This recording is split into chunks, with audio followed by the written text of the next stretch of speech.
Buddhist art originated on the Indian subcontinent in the centuries following the death of the historical Buddha. Over the next 2 millennia, Buddhism spread widely across Central, Southeast, and East Asia.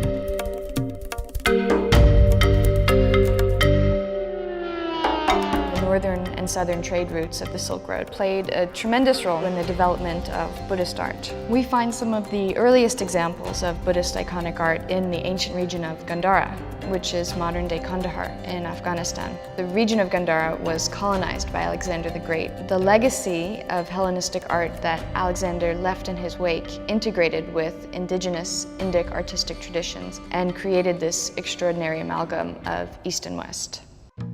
The art of Gandhara was executed in a classical Greco-Roman style. It might be hard to believe that this chisel-chested, toga-wearing, mustachioed prince with long curly hair could be a Buddhist symbol of the enlightened mind, but his physical perfection is a metaphor for his spiritual perfection.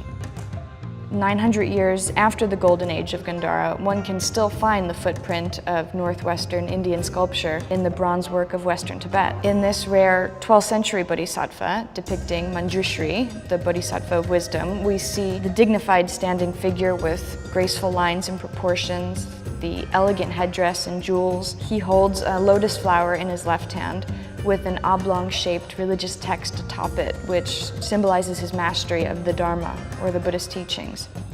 This very large gilt bronze sculpture of the Bodhisattva Vajrasattva is a superlative example of 15th century Tibetan art. He holds ritual implements in his right and left hand, which symbolize the union of wisdom and compassion. He emanates power, serenity, self-mastery. This beautiful Ming Dynasty painting was created during the Yunlo or Zhuangde periods. This painting was a contemporary of the Vajrasattva sculpture. The facial features have shifted to conform to an East Asian aesthetic.